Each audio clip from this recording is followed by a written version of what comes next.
शुभकामनाओं बधाइयों सहित सभी नए आत्मीय जय जिनेन्द्र देव के पूर्वक हार्दिक अभिनंदन। इस प्रसंग पर होने वाली संगोष्ठी के पावन प्रसंग पर मैं 4 बिंदुओं द्वारा आपके समक्ष कुछ चर्चा करना चाहती हूँ। वे इस प्रकार है। पहला, नमोकार मंत्र संबंधी।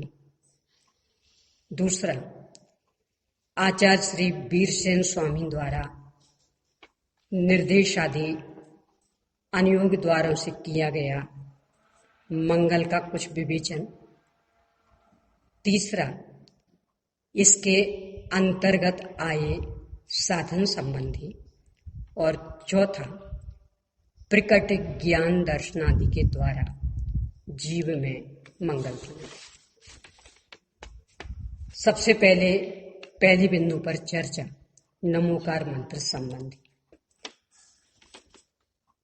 यह सर्वविदित है कि इस वर्तमान युग में आचार्य श्री पुष्पदंत स्वामी द्वारा सर्वप्रथम प्रथम श्रुत स्कंद के रूप में षटखंडागम ग्रंथ लिपिबद्ध किया गया है। नमो अरिहंताणम आदि रूप में प्राकृत भाषा के गाथा छंद में निबद्ध नमोकार महामंत्र प्रस्तुत ग्रंथ का मंगलाचरण है।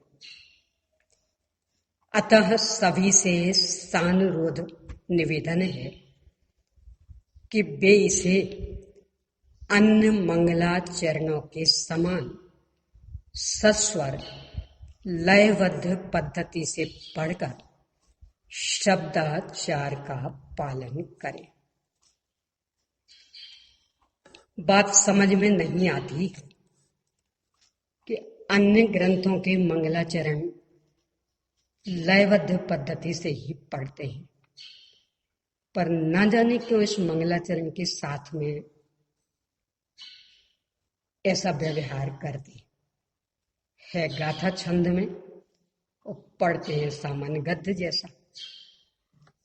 यदि अपने को लगता है कि प्रथम श्रुत स्कंद का मंगलाचरण है तो कृपया इस पर गंभीरता से विचार कीजिए और अन्य मंगलाचरणों के समान इसे भी पढ़ने का संकल्प लीजिए। अब इसके बाद दूसरा बिंदु, आचार्य वीरसेन स्वामी द्वारा निर्देशादि अनुयोग द्वारों से किया गया मंगल का कुछ विवेचन। इसी युग में सर्वाधिक अर्थात 92,000 श्लोक प्रमाण साहित्य लिखने वाले आचार्य श्री वीरसेन स्वामी ने इस संदर्भ में मंगल का भी विशद विवेचन किया है। निर्देशादि 6 अनुयोगों द्वारा इसका विश्लेषण करते हुए वे लिखते हैं, मंगल क्या है? जीव मंगल है, ये निर्देश। मंगल किसका है? जीव का मंगल है, ये स्वामित्व। मंगल का साधन क्या है? औदिक आदि भाव मंगल के साधन है, ये साधन।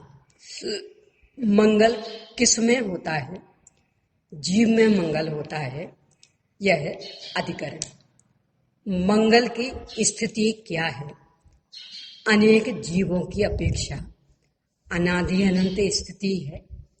एक जीव की अपेक्षा अनादि अनंत, सादि अनंत और सादि शांत स्थिति है।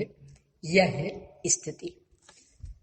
ये जो स्थिति है, इसमें एक जीव की अपेक्षा जो अनादि अनंत स्थिति बताई, इस पर आचार्य ने बृहद मीमांसा की है, जो अपने आप में बहुत रोचक, मार्गदर्शक और यदि हृदयंगम कर ले तो सुखी होने के मार्ग को प्रशस्त करने वाला बिंदु।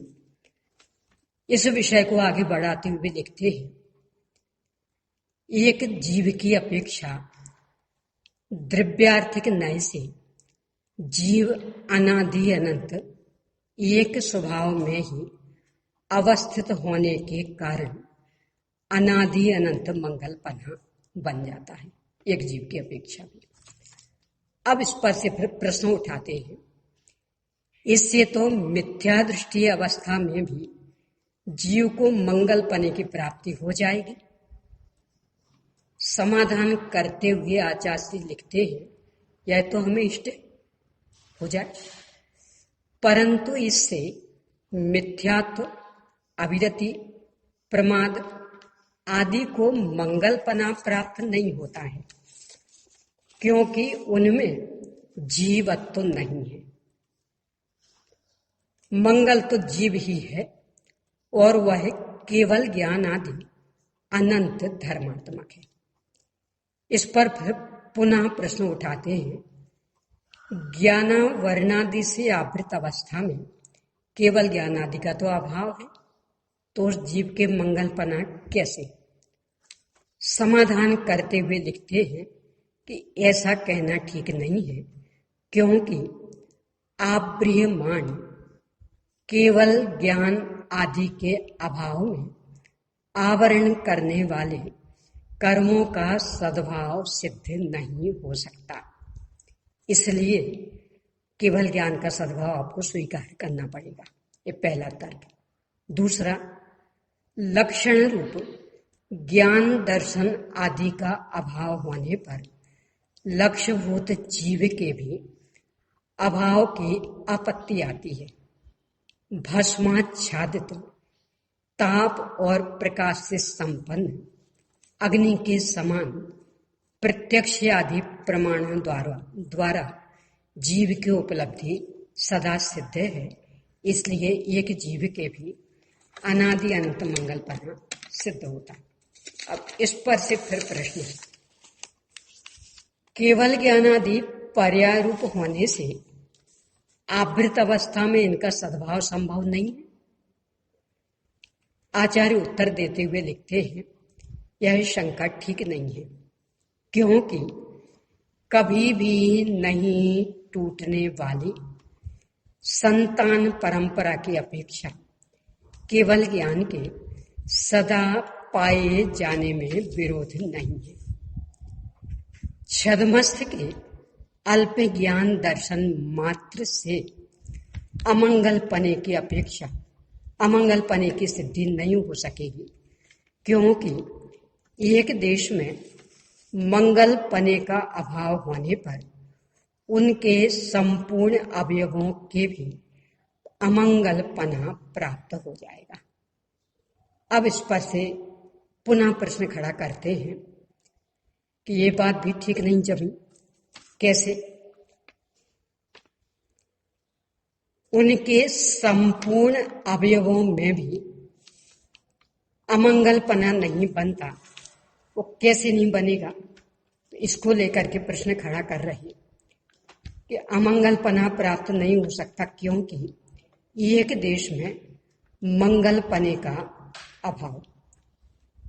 तो इसको लेकर के प्रश्न, आवरण युक्त के ज्ञान दर्शन मंगल भूत केवल ज्ञान दर्शन के अवयव ही नहीं हो सकते। यानी आप कह रहे मंगलपना बनेगा, हम कह रहे मंगलपना नहीं। पहली बात तो उसका अस्तित्व ही सिद्ध नहीं होगा, तो मंगल अमंगल की बात ही कहाँ रही। तो आवरण युक्त जीव के ज्ञान दर्शन मंगल भूत केवल ज्ञान दर्शन के अवयव ही सिद्ध नहीं हो सकते। इस पर आचार्य उत्तर देते हैं, ऐसा कहना उचित नहीं है, क्योंकि केवल ज्ञान दर्शन से भिन्न ज्ञान दर्शन का सद्भाव नहीं है। इस पर से पुनः प्रश्न, ये सब प्रश्नोत्तर आचार्य के हैं, यानी वे ही क्रमशः प्रश्न उठा रहे और उत्तर दे रहे। उनसे भिन्न मति ज्ञानादि चक्षु दर्शनादि की विद्यमानता के कारण उनका सद्भाव है, यानी आप केवल ज्ञान केवल दर्शन से क्यों जोड़ रहे हैं? छद्मस्तों के मति ज्ञान आदि ज्ञान, चक्षु दर्शन आदि दर्शन है, इस रूप में आप ज्ञान दर्शन का सद्भाव माने। समाधान करते हुए आचार्य श्री कहते हैं, वास्तव में उनमें ज्ञान दर्शन तो एक ही है, ये सभी उनकी ही अवस्थाएं हैं, इसलिए केवल ज्ञान आदि का सद्भाव मानने में विरोध नहीं है। इस पर से पुनः प्रश्न, मति ज्ञान आदि अंकुर के मंगलपना मानने पर मिथ्या दृष्टि जीव को भी मंगलपना प्राप्त हो जाएगा। समाधान करते हुए आचार्य लिखते हैं, मिथ्या दृष्टि को ज्ञान दर्शन रूप से मंगलपना है ही, यानी हमें स्वीकार, परंतु इससे मिथ्यात्व, अविरति आदि के मंगलपना नहीं हो जाता। यानी एक साथ अनेक अनेक गुणों की पर्यायें चल रही हैं। ज्ञान दर्शन गुण की जो पर्यायें चल रही है मंगल, उसी समय श्रद्धा चारित्र गुण की जो मिथ्यात्व, अविरति आदि पर्यायें चल रही ये अमंगल। तो आप ज्ञान दर्शन गुण की पर्यायों की ओर से जीव को देखिए तो जीव मंगल स्वरूप है। अब इस पर से पुनः प्रश्न, मिथ्या दृष्टि के ज्ञान दर्शन रूप से मंगलपना नहीं बन सकता। क्यों? क्योंकि उसके सुगति नहीं होती। सुगति मोक्ष, देवादि को सुगति नहीं कहते हैं, मोक्ष। तो चूंकि मिथ्या दृष्टि को मोक्ष नहीं होता, इसलिए उसके ज्ञान दर्शन को मंगलपना नहीं बन सकता। समाधान करते हुए आचार्य से कहते हैं, आप्त के स्वरूप को जानने वाले, ज्ञान दर्शन को केवल ज्ञान केवल दर्शन के अवयव रूप से निश्चय करने वाले और आवरण रहित अनंत ज्ञान अनंत दर्शन रूप शक्ति संपन्न आत्मा का स्मरण करने वाले सम्यक दृष्टि जीवों के ज्ञान दर्शन के माध्यम से जैसा पाप का क्षयकारीपना पाया जाता है, वैसा ही मिथ्या दृष्टि जीवों के भी ज्ञान दर्शन आदि के माध्यम से पाप का क्षयकारीपना है। अतः उसके ज्ञान दर्शन आदि के मंगलपना घटित होता है। यहाँ तक आचार्य श्री ने एक जीव के अनादि अनंत मंगलपना कैसे घटित होता है ये चर्चा की। इसके साथ ही एक अपेक्षा और बताते हैं, अथवा नो आगम भावी द्रव्य मंगल की अपेक्षा अनादि अनंत है।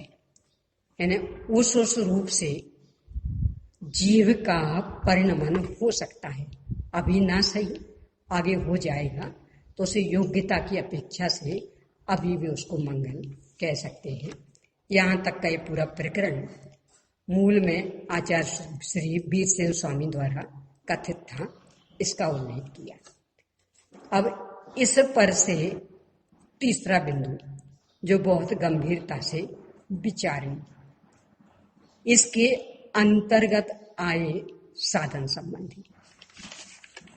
पहले निर्देश आदि में साधन की चर्चा करते हुए लिखा था कि औदिक आदि भाव मंगल के साधन है, और यहाँ दो जगह स्पष्ट लिखा कि इससे मिथ्यात्व अविरति आदि के मंगलपना नहीं आता, भी तो अमंगल ही है।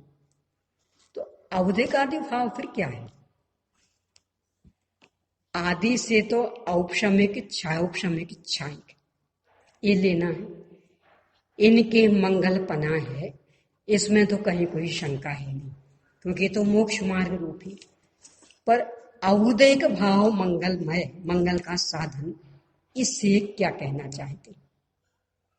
यानी ये भी लिख रहे कि मिथ्यात्व अविरति आदि के मंगलपना नहीं है और में जीवत्व तो नहीं है, और ये भी लिख रहे कि औदिक भाव मंगल के साधन। कुछ इसमें विशेष कहना चाह रहे हैं। वो विशेष क्या, अपने को गंभीरता से विचारनी। कई कई जगह उल्लेख भी है इनके। अपन देखें तो प्रवचन सार जी की 157वीं गाथा की टीका और कविवर पंडित बनारसी दास जी कृत उपादान निमित्त चिट्ठी, इसमें शुभ भाव की जो चर्चा की, प्रवचन सार जी की 157वीं गाथा की टीका में शुभ भाव के लिए लिखा, विशिष्ट क्षयोपशम दशा वाले दर्शन मोहिनी और चारित्र मोहिनी के विशिष्ट क्षयोपशम दशा में प्रकट हुए। चर्चा शुभ भाव की, उत्थानिका शुभ भाव की, गाथा मूल शुभ भाव की, टीका में आगे शुभ भाव, और उसके साथ लिख रहे हैं विशिष्ट दर्शन मोहिनी चारित्र मोहिनी की विशिष्ट क्षयोपशम दशा में प्रकट हुए। उपादान निमित्त चिट्ठी के अंतर्गत जब पंडित जी साहब ने लिखा कि निगोद से निकलकर व्यवहार राशि में जीव आता है, ये उस शुभ भाव की निमित्तता है। ज्ञान का तो हीन परिणमन चल रहा, जघन्य परिणमन चल रहा, ज्ञान तो असमर्थ है। उस शुभ भाव की निमित्तता है, उस पर बहुत जोर दिया। तो शिष्य ने प्रश्न खड़ा किया, आप शुभ भाव से निर्जरा कहते हैं, हम ये कह रहे हैं कि शुभ भाव से मात्र पुण्य का बंध है। पंडित जी साहब समाधान देते, यह तुमने कहा ये तो ठीक है, शुभ भाव से पुण्य का बंध, परंतु कुछ और भी है। निर्जरा, अशुभ की निर्जरा भी है। और फिर उसको स्पष्ट किया कि नहीं मानेंगे तो निगोद से बाहर निकलने का कोई साधन ही नहीं रहेगा, क्यों, ज्ञान तो कुंठित है और अशुभ का तो कुछ वश ही नहीं चलना। तो जो वो कषाय की मंदता हुई है, बस उसके कारण ही वो वहां से निकल पाया। फिर जोरे इतना दिया कि उस अशुभ भाव से शुभ की निर्जरा हो रही है। यह मान इसमें धोखा नहीं है। यदि माना तो शाबाश, नहीं माना तो तेरा भाग। इस दृष्टि से अपने को इस पर विचार करना चाहिए कि आचार्य वीरसेन स्वामी भी जो कषाय की मंदता आदि वाले शुभ भाव, उनको मंगल प्रकट करने के साधन रूप में प्रस्तुत कर रहे हैं। अन्य अन्य आगम के आलोक में भी इस बिंदु पर गंभीरता से विचार करें। इसके बाद अंतिम चौथा बिंदु, प्रकट ज्ञान दर्शनादि के द्वारा जीव में मंगल बना। यानी अपने पास यदि आत्म कल्याण हेतु कुछ भी पूंजी है तो बस ये अपना प्रकट ज्ञान दर्शन, और कुछ पूंजी नहीं। इसके बल पर शाश्वत ज्ञानानंद स्वामी भगवान आत्मा तक पहुंच सकते। कितना है इससे कोई फर्क नहीं पड़ना, कैसा है इससे कोई फर्क नहीं पड़ना, पर इसमें जो निरंतर जानना पना चल रहा, जो देखना पना चल रहा, ये शाश्वत स्वभाव की सिद्धि कर रहा। यदि शाश्वत स्वभाव ज्ञान रूप नहीं होता तो पर्याय में भी इतना जानना पना कैसे चलता। यदि शाश्वत स्वभाव दर्शन रूप नहीं होता तो पर्याय में इतना दर्शन पना कैसे चलता। आचार्य श्री मिथ्या दृष्टि के इस प्रकट जानने पने को, देखने पने को मंगल कह रहे, और कह रहे इसके बल पर वह अनादि अनंत मंगल। समय सार जी की 204वीं गाथा और टीका, उससे भी इस विषय को अपन मिला सकते हैं। अभी चूंकि समय ज़्यादा नहीं है तो आपसे अपेक्षा रखेंगे कि आप इस संदर्भ में उसको भी देखें, जहाँ मूल गाथा में आचार्य कुंद कुंद स्वामी लिख रहे हैं कि ज्ञान की 5 पर्याय एक ज्ञान स्वभाव का अभिनंदन करती। कितनी विकसित कितनी नहीं विकसित उससे कुछ फर्क नहीं पड़ना। उदाहरण इतना सुंदर दिया कि सूर्य के नीचे बादल आ गए। अब वो बादल थोड़े थोड़े कम हो रहे हैं तो सूर्य का प्रताप प्रकाश जमीन पर आ रहा है, भले एकदम मंद आ रहा हो पर है किसका। ऐसे ही ज्ञानावरण आदि का क्षय उपशम कम है तो भले ही एकदम मंद हो रहा हो परंतु है वह शाश्वत स्वभाव का ही। तो इस कम के बल पर भी यदि शाश्वत स्वभाव तक पहुंचे तो पहुंच सकते हैं। इसके तत्काल बाद ही एक कलश लिखा है 141 नंबर का, उसमें एक दूसरा उदाहरण दिया। रत्नाकर समुद्र, उसमें जल की अनेक अनेक प्रकार की तरंगें उठती, कभी छोटी कभी बड़ी, ज्वार भाटा आदि भी, पर उन सब में व्याप्त क्या है, एक जल बना। ऐसे ही ये मतयान आदि ये ज्ञान दर्शन की तरंगे, पर व्याप्त क्या है, ये ज्ञान ज्ञान ज्ञान ज्ञान स्वभाव। तो यदि इस व्याप्त ज्ञान ज्ञान ज्ञान स्वभाव को मुख्य करके इसके बल पर अपने शाश्वत तत्व तक पहुंचने का प्रयास करते हैं तो अपना जीवन सुख शांति संपन्न हो जाता।